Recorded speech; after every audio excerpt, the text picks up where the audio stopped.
Hi everyone, in today's video, I'm going to cover what are options and how do they work. So let's get to it. You would have likely heard of put options, call options, option trading, but what do all these different terms mean? Well, to put it simply, think of a call option as having the right to buy an item. When you purchase a call option, this means you are purchasing the right to buy an item at a certain price. Let's look at a simple example to understand this better. Suppose you want to buy a pen and the current price of the pen is $250. So you buy a $300 call option, which means you purchase the right to buy this pen at $300. Regardless of what is the price of the pen, you can only buy it at $300. 45 days from now, the price of the pen increased to $500. So what happens in this case? In this scenario, you can make a potential $200 profit. To do so, you exercise or you use your call option and buy the pen at $300 and then you sell the pen back at the current market price of $500. That is how you make that $200 profit instantly. You buy the pen at $300 and you sell it back at $500. So that's what a call option is. It gives you the right to buy an item at a specific price, regardless of what the current market price of the item is. Of course, options are not free. To buy a call option, you have to pay a certain amount, and we call this the premium. So if the premium is, let's say $10 in this example, your final profit on this option is going to be $190. Now let's look at put options. So put options are just the opposite of call options. While call options give you the right to buy, put options give you the right to sell. Using the same example of a pen, if the price of the pen is $200 and you buy a put option at $175, this means you have the right to sell the pen at $175.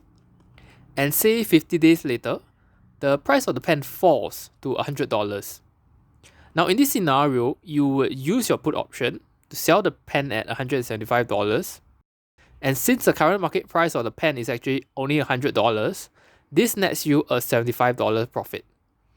Of course, for put options, they also have a premium.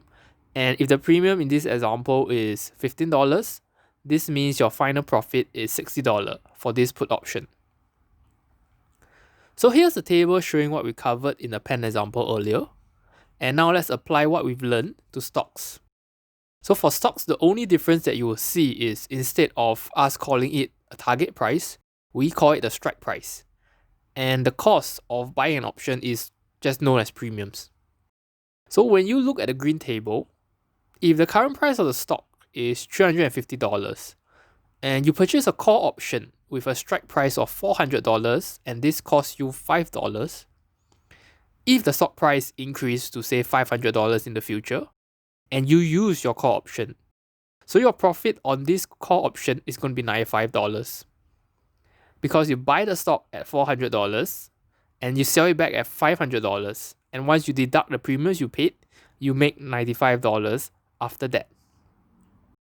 Now for puts, when let's say the stock was at $100 and you bought a put with a strike price of $75, so this means you have the right to sell the stock at $75. So in the future, the stock dropped to $50 and you use your put option. So your profit for the put option will be $22 after you deduct the $3 you paid for the premium. Now one question that you might have is, how far above the strike price must the stock be before you can use your option? Technically, you can execute your option as long as it's 1 cent above or below the strike price. So for call option, the stock price should be above, and for put options, the stock price should be below. So you can execute this call option at 410, 405, 402, 489. It really depends on you. For put options, you can execute your put at any price below $75. But in general, you will realize that options are very rarely exercised. Now, there are various reasons for this, and we will go over them in future videos.